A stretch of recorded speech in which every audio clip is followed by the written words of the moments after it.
కావాలి job calendar, కావాలి job calendar, వద్దు జాబ్లెస్ క్యాలెండర్, వద్దు జాబ్లెస్ క్యాలెండర్. నా పేరు జి రామన్న, డివైఎఫ్ఐ రాష్ట్ర కార్యదర్శి. రాష్ట్ర ప్రభుత్వం గత 2 ఏళ్ల నుంచి ఊరిస్తూ నిరుద్యోగుల్ని ఉత్సాహపరుస్తూ వచ్చింది జాబ్ క్యాలెండర్ ఇస్తామని చెప్పి. తెర నిన్న ఉగాది రోజున నిరుద్యోగులకు తెర నిరాశ కలిగించింది జాబ్ క్యాలెండరు. కేవలం 10,060 పోస్టులు ప్రకటిస్తున్నట్లు ట్విట్టర్ ద్వారా లోకేష్ గారు ప్రకటించారు. కానీ ఈరోజు రాష్ట్రంలో గత కొంతకాలం నుంచి 1,00,000 పోస్టులు భర్తీ చేస్తామని చెప్పారు, 1,50,000 అని చెప్పారు, అంతకుముందు 2 లక్షలు అని చెప్పారు. దాంట్లో కనీసం సగమైన వస్తాయని చెప్పి నిరుద్యోగులు ఆశలు పెట్టుకుంటే ఆ ఆశల మీద నిన్న ప్రభుత్వ ప్రకటన నీళ్లు వెళ్ళినట్టుగా ఉంది. ఇప్పటికైనా రాష్ట్ర ప్రభుత్వం మేము విజ్ఞప్తి చేస్తున్నాం. గతంలో మొదట్లో ఎట్లయితే మెగా డిఎస్సీ అని చెప్పి 16,000 ఉద్యోగులు ఇచ్చారో కనీసం దీంట్లో ఒక 50-60 ఉద్యోగాలు ఉంటాయని చెప్పి నిరుద్యోగులు ఆశపడ్డారు. కానీ ఈరోజు మొత్తం ఖాళీలతో పోల్చినప్పుడు ఓన్లీ 2-3% మాత్రమే ఈరోజు ఈ 10,000 ఉద్యోగాలు ఉన్నట్టుగా కనిపిస్తోంది. ఇప్పటికైనా రాష్ట్ర ప్రభుత్వం జాబ్ క్యాలెండర్ ప్రకటించో దాన్ని రీషెడ్యూల్ చేసి 1,00,000 పోస్టులతో తగ్గకుండా జాబ్ క్యాలెండర్ ప్రకటించాలంటే మా డిమాండ్. అట్లాగే ఈరోజు శాఖల వారీగా చూసుకున్నప్పుడు పోలీస్ శాఖలో దాదాపు 10,000 చివరిగా లాస్ట్ టైం మాట్లాడినప్పుడు హోంమంత్రి గారు మొదట 19,000 అన్నారు, ఆ తర్వాత 16,000 అన్నారు, తర్వాత 11,000 అన్నారు, చివరిగా 10,000 ఖాళీలు ఉన్నాయి పీసీ పోలీస్ కానిస్టేబుల్ అని చెప్పి అన్నారు. ఈరోజు చూస్తే పట్టుమని 1,790 అంటే 2,000 పోస్టులు కూడా ఈరోజు జాబ్ క్యాలెండర్లో అన్ని విభాగాలు కలుపుకున్నా లేవు. అట్లాగే డిఎస్సి తర్వాత బోలెడన్ని ఖాళీలు ఉన్నాయి. ఇప్పుడు ప్రభుత్వం చెప్తున్న లెక్కల ప్రకారమే రేపు జూన్ నాటికి రిటైర్డ్ అయ్యే వాళ్ళ సంఖ్య 6,000 ఉంది. మరి ఆ పోస్టులన్నీ ఎక్కడ పోయాయి? మొత్తం కలిపి 2,500 పోస్టులు ఈరోజు డిఎస్ ద్వారా భర్తీ చేస్తామన్నారు. అందులో స్పెషల్ డిఎస్ అని చెప్పి 7 కేటాయించారు. వాస్తవానికి సుప్రీంకోర్టు గైడ్లైన్స్ పోయిన సంవత్సరం చెప్పింది 2,260 పోస్టులు స్పెషల్ ఎడ్యుకేషన్ డిఎస్సి ఇవ్వాలని చెప్పారు. ఈరోజు 700 పోస్టులు మాత్రమే ఈరోజు డిఎస్లు చూపించారు. పీఈటీ పోస్టు లేదు, చాలా జిల్లాలో తెలుగు పండిట్ పోస్టులు లేవు, బయాలజీ పోస్ట్ అంటే ఒకటే ఉంది. ఇంత అన్యాయంగా ఈరోజు జాబ్ క్యాలెండర్ ఉందనేటువంటిది ఈరోజు మేము అడుగుతున్నాం. అట్లాగే గ్రూప్ 1 గ్రూప్ 2 కూడా దాదాపు 2,000 3,000 ఉన్నాయని చెప్పారు. చూస్తే 700 గ్రూప్ 2 ఇచ్చారు, 100 దగ్గర ఈరోజు గ్రూప్ 1 పోస్ట్ ఇచ్చారు. మొత్తం వెరేసి అలాగే ప్రొఫెసరు, అసిస్టెంట్ ప్రొఫెసరు, అసోసియేట్ ప్రొఫెసర్లు 4,000 ఖాళీ ఉందని చెప్పేసి 4 రోజుల క్రితం లోకేష్ గారు చెప్పారు. మరి 4,000 ఖాళీ ఉందని చెప్పి 4 రోజుల క్రితం చెప్పి 1,500 ఎందుకు ఇచ్చారు?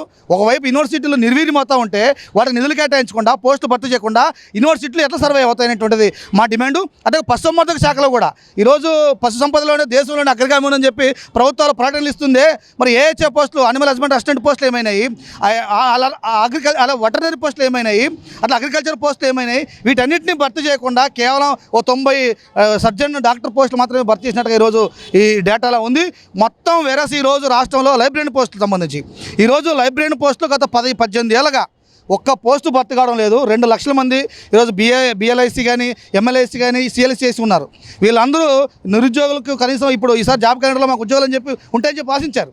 కానీ 100 పోస్టులు చూపించారు. ఎట్లా సాధ్యమవుతుంది?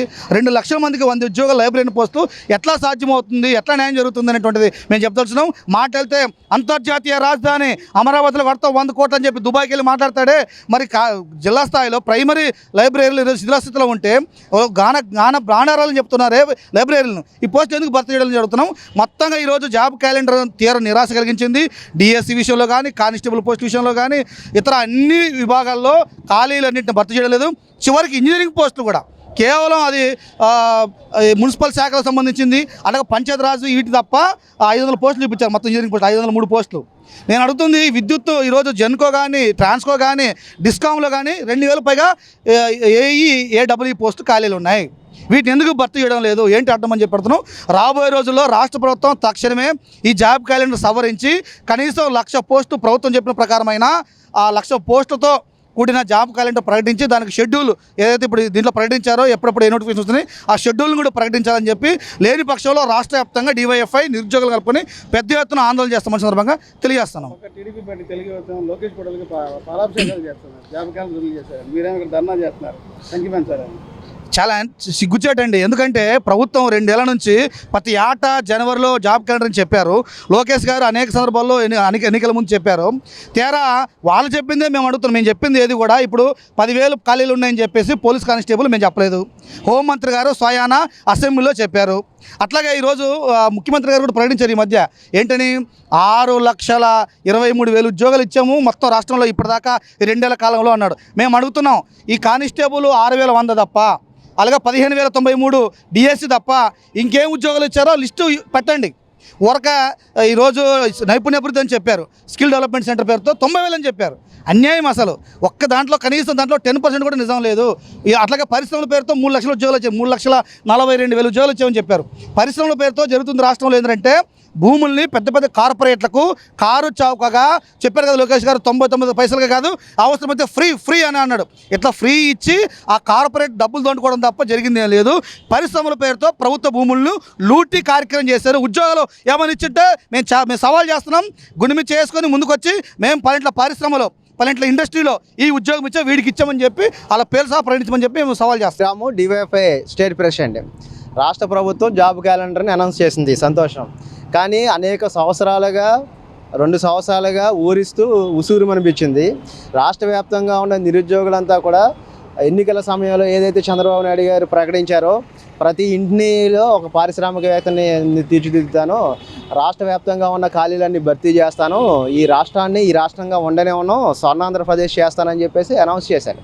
అవన్నీ నమ్మిన నిరుద్యోగులైన మేము అందరూ కూడా టీడీపీ కూటమికి ఓట్లేసి గెలిపించారు. కానీ తర్వాత అనౌన్స్ చేసిన ఈ జాబ్ క్యాలెండర్కి సంబంధించి జాబ్ క్యాలెండర్ కాదు, జాబ్లెస్ క్యాలెండర్. ఇప్పుడు ఈ సంవత్సరం ఉగాది సందర్భంగా మేము ప్రకటిస్తున్నామని చెప్పి అనౌన్స్ చేశారు. అది సోషల్ మీడియా వేదికగా అనౌన్స్ చేశారు.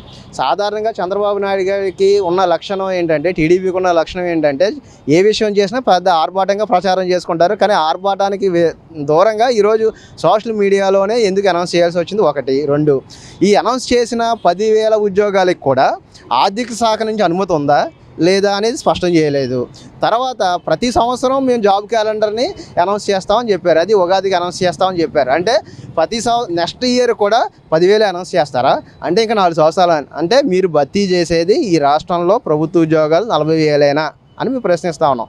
ఈరోజు రాష్ట్ర వ్యాప్తంగా దాదాపు 2.5 లక్షల పైగా పోస్టులు ఖాళీగా ఉన్నాయని వివిధ సందర్భాల్లో మీ అధికారులు, మీ ప్రజాప్రతినిధులు స్వయంగా అసెంబ్లీలోనే ప్రకటించారు. మరి 2.5 లక్షల పోస్టులు ఖాళీగా ఉంటే 10,000కే ఎందుకు మీరు అనౌన్స్ చేశారు అనేది మేము అడుగుతూ ఉన్నాం. లైబ్రరీ పోస్టులు ఖాళీగా ఉన్నాయి, కానిస్టేబుల్ పోస్టులు ఖాళీగా ఉన్నాయి. అదేవిధంగా వివిధ శాఖల్లో ఉన్న పోస్టులు భర్తీ చేస్తారని ఆశతో నిరుద్యోగులు పొలాలు తాకట్టు పెట్టి, బంగారాలు తాకట్టు పెట్టి, అప్పులు చేసి ఈరోజు కోచింగ్ సెంటర్స్లో కోచింగ్ తీసుకుంటూ ఉన్నారు. వాళ్ళందరికీ నిరుద్యోగులందరికీ రాష్ట్ర ప్రభుత్వం ఏ సమాధానం చెప్తా ఉంది? లక్షల్లో నిరుద్యోగులు ఉన్నారు, మీరు 10,000లో ఉద్యోగాలు తీస్తే 100లో ఉద్యోగాలు అనౌన్స్ చేస్తే వీళ్ళంతా ఏమైపోతారు? కాబట్టి రాష్ట్ర ప్రభుత్వం ఎప్పటికైనా ఈ జాబ్ క్యాలెండర్ని రీషెడ్యూల్ చేయాలి. దాదాపు ఏదైతే పోస్టులు ఖాళీగా ఉన్నాయో ఈ పోస్టుల ఖాళీలన్నింటి మీద ఒక వైట్ పేపర్ని రిలీజ్ చేయండి. దానికి సంబంధించింది నిర్దిష్టంగా కాంక్రీట్గా నిరుద్యోగులకి భరోసా కల్పించే విధంగా జాబ్ క్యాలెండర్ని రీషెడ్యూల్ చేయాలని మేము కోరుతాం. కొంతమంది టీడీపీ అనుబంధ సభ్యులు కావచ్చు, కొంతమంది దాన్ని వంతపాడే వ్యక్తులు కావచ్చు, వాళ్ళ పార్టీకి అనుగుణమైన విధానం వచ్చింది కాబట్టి వాళ్ళు పాలాభాష చేకరిస్తూ ఉన్నారు. కానీ వాస్తవంగా గ్రౌండ్ లెవెల్ రియాలిటీస్ వేరు. మీరు లైబ్రరీలోకి వెళ్ళండి, కోచింగ్ సెంటర్స్ దగ్గరికి వెళ్ళండి. ఈ ప్రభుత్వానికి దమ్ము ఉంటే, ఈ ప్రభుత్వానికి నిజంగా చిత్తశుద్ధి ఉంటే లైబ్రరీలో ఉన్న, కోచింగ్ సెంటర్లో ఉన్న గ్రామీణ ప్రాంతం నుండి వచ్చి హాస్టల్లో ఉంటూ, రూముల్లో ఉంటూ చదువుకున్న నిరుద్యోగుల దగ్గరికి వెళ్ళి మీరు పరాభిషేకాలు చేయండి. అప్పుడు మేము స్వాగతిస్తాం. ఈ రాష్ట్రంలోని నిరుద్యోగులు ఈ జాబ్ క్యాలెండర్ని స్వాగతించట్లేదు. ఇది స్పష్టం. ఇప్పటికైనా రాష్ట్ర ప్రభుత్వం మేలుకోవాలి. విజయవాడ సెంట్రల్ సిటీ ప్రెసిడెంట్ని ఎన్నో ఏళ్ళుగా జాబ్ క్యాలెండర్ గురించి ఎదురు చూస్తున్న యువతని ఈరోజు వచ్చిన పోస్టులు చాలా నిరాశగా కలిగించాయి. ఎంతోమంది నిరుద్యోగులు నిన్న చాలా రోజుల నుంచి, చాలా చోట్ల నుంచి ఫోన్లు చేసి, సార్ మా పోస్టులకు సంబంధించి ఎటువంటి నోటిఫికేషన్ రాలేదు, 10,000 పోస్టుల్లో మా జాబులు లేవు, మా సంబంధించిన రిక్రూట్మెంట్ లేదు, మీరు ఏదో ఒక రకంగా గవర్నమెంట్కి తెలియపరచండి సార్, ఏదో ఒక నిరసన కార్యక్రమం చేపట్టండి అన్నట్టుగా నిరుద్యోగుల నుంచి మాకు స్పందన వస్తుంది. ఏం లేదు సార్, 2,40,000 పోస్టులు ఉన్నాయని అసెంబ్లీలో ప్రకటించారు. ఇప్పటికీ రిటైర్ అయిన వాళ్ళు ఒక దగ్గరగా ఒక 60,000 మంది ఈ సంవత్సరంలో, ఈ 2 సంవత్సరాల్లో కూటమి గవర్నమెంట్ 22 నెలలు గడుస్తుంది, 60,000 మంది రిటైర్ అయి ఉన్నారు. ఈ 2,40,000కి 60,000 యాడ్ చేస్తే 3 లక్షల మంది, 3 లక్షల మంది నిరుద్యోగులు, జాబ్ పోస్టులు ఉన్నాయి. ఇంకా దాంట్లో మీరు ఇచ్చింది ఇప్పుడు 10,000. అంటే 3 లక్షలకి 10,000 జాబులు ఇచ్చారంటే మీరు ఇచ్చిన 3%. చంద్రబాబు నాయుడు గారు అసెంబ్లీలో ప్రకటిస్తారు, పర్సంటేజ్ మనకి ఎన్ని పర్సంటేజ్ వచ్చినాయి, ఎంత పర్సంటేజ్ వచ్చినాయని ఓట్లు లెక్కేసుకుంటారు. ఈరోజు 3 లక్షల పోస్టుల్లో మీరు ఇచ్చింది 10,000 పోస్టులు అంటే 3%, అంటే మినిమం 10% కూడా లేదు మీరు ఇచ్చిన నిరుద్యోగుల సంబంధించిన నోటిఫికేషన్లో. అంటే ఇది ఎంతవరకు న్యాయమో మీరే అర్థం చేసుకోండి సార్. ఇది ఒక సూచన నిరుద్యోగుల నుంచి, మా డివైఎఫ్ఐ నుంచి సూచన ఏంటంటే ఈ జాబ్ క్యాలెండర్ని రీషెడ్యూల్ చేసి జనాలకి నిరుద్యోగులకు ఉపయోగపడేట్టుగా ఈ నోటిఫికేషన్ రిలీజ్ చేయాలని చెప్పి మా వైపు నుంచి కోరుతున్నామండి.